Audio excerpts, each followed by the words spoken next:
Hello guys, morning. Guys, meron tayong iti-tear down dito na Xerox. Yan, yung model ay ito. Color Cube 8570. So, ang issue nito ay wala nang display, sunog na yan. And obsolete model na ito, no?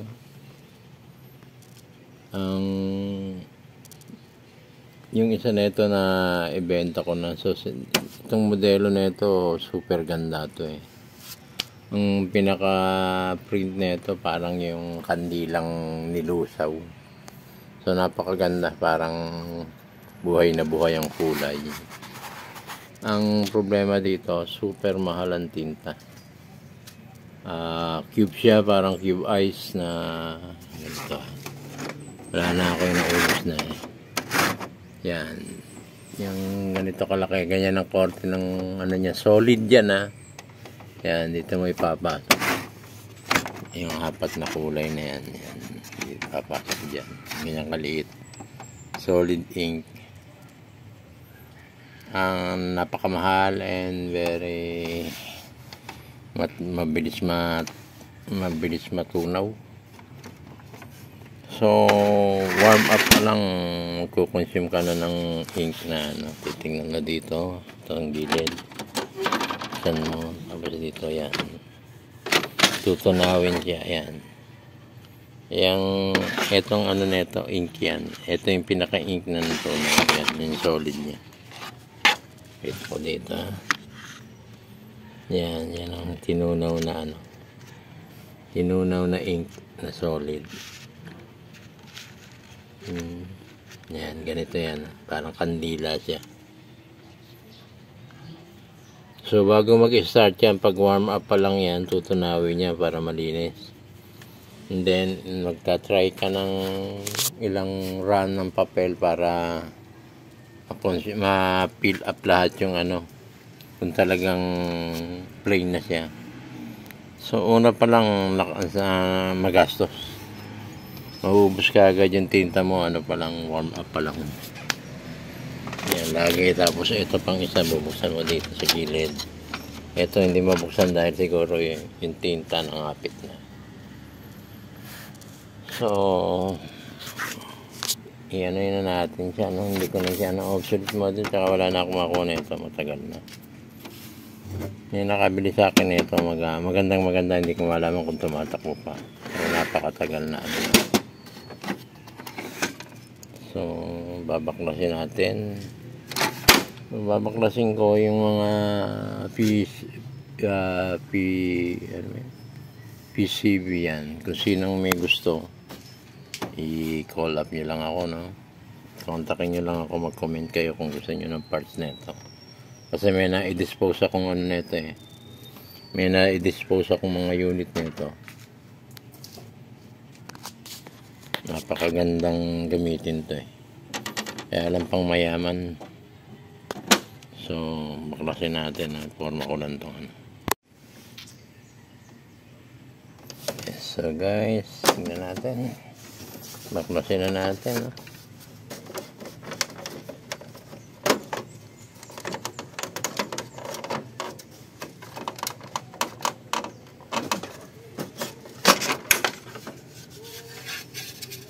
Yun, tanggal na pala.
So, may tanggal.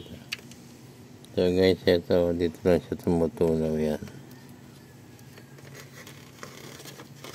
Yung pinaka ano niya, lusawan.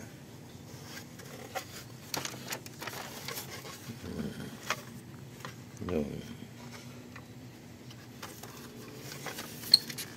Lulusaw dito, papatak dito sa ano.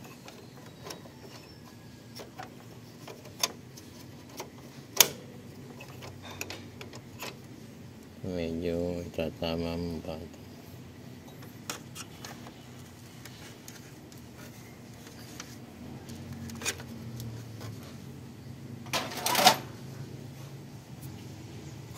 So guys, dito tayo sa likod na.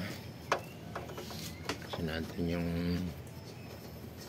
pinaka power supply.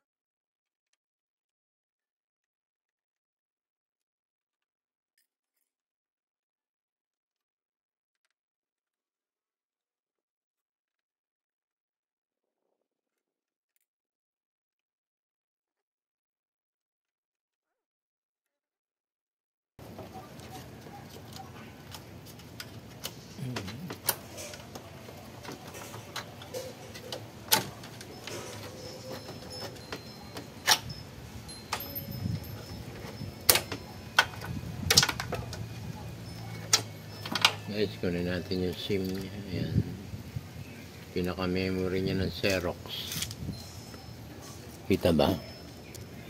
Ayan, Xerox memory. 1041.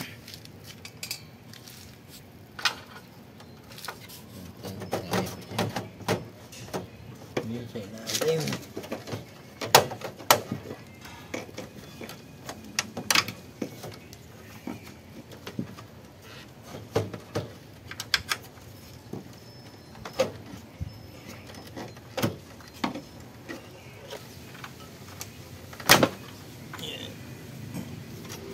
Yeah.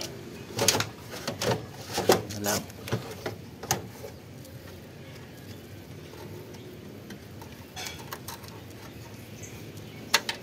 Yeah. Yan ang buo. Oh. So guys, ito ang ano natin, oh. Kung may interesado rito, buo natin kukunin tong power supply and other PCB.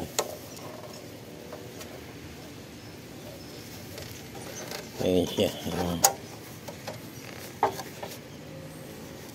Okay, nice try.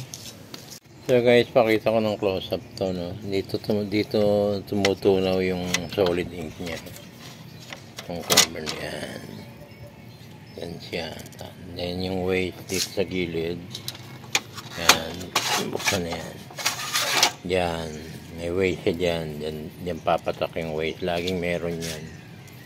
Kaya sobrang aksayado. So dito. Ito buksan natin. No? Ito naman yung pinaka-drum niya. Yun. No? Ayun, may tatak na. May nakatatak pang Xerox. Ay ikutin ko ng manual yan. Kita nyo meron siyang print na ano. Diyan siya nakaprint. Pinaka drum niya. Nabubura yan pag binura mo yan.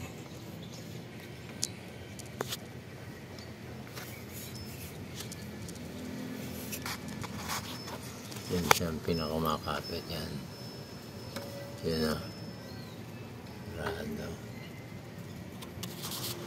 Okay.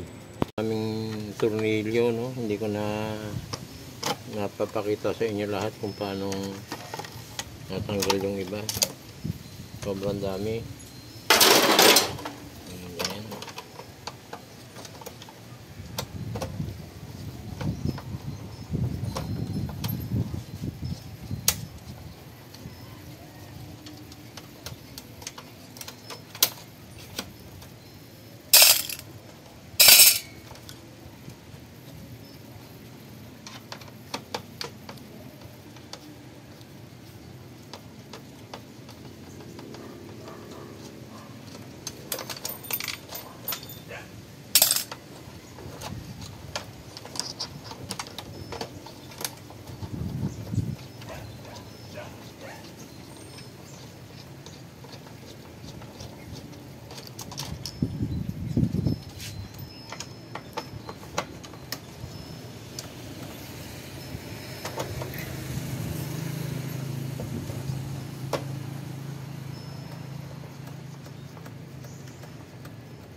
So guys, ito na yung pinaka-drum, oh.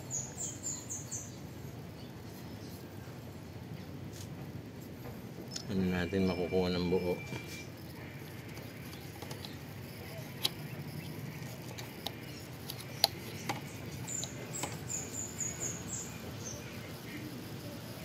Ito mga dumi na ito, i-clear mo lahat yan. Ayan, oh.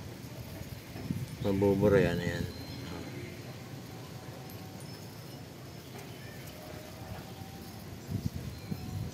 So dyan siya nag-ano. Natin, no? Kung paano kung kukuha mo. Yun.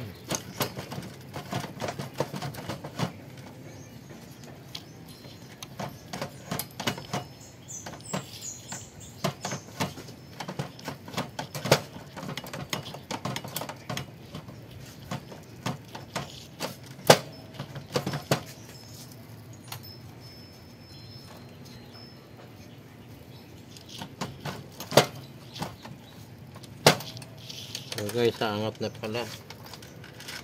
Galing natin itong mga ano, wire.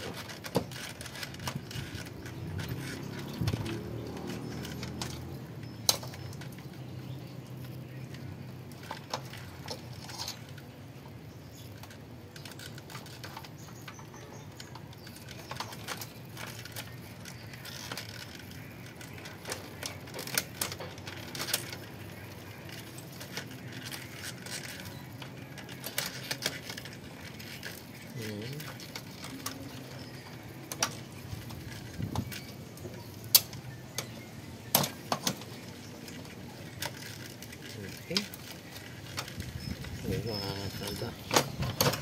Yun. So guys, yun lang pala pag-angat.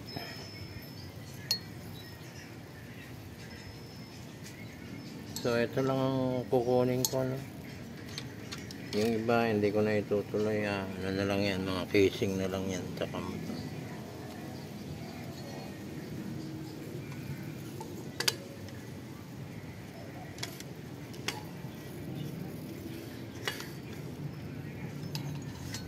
yun ang pinaka-drum niya, guys. Yan.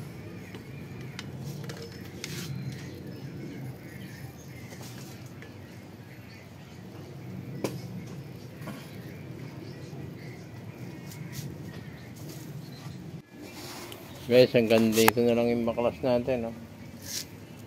Pinaka ano na lang to, casing tsaka mga ano na, wala nang yung pinaka-drum lang ang pinakita kung paano tanggalin. Ngayon na siya, wala na siyang laman na ito. So thank you for watching, guys.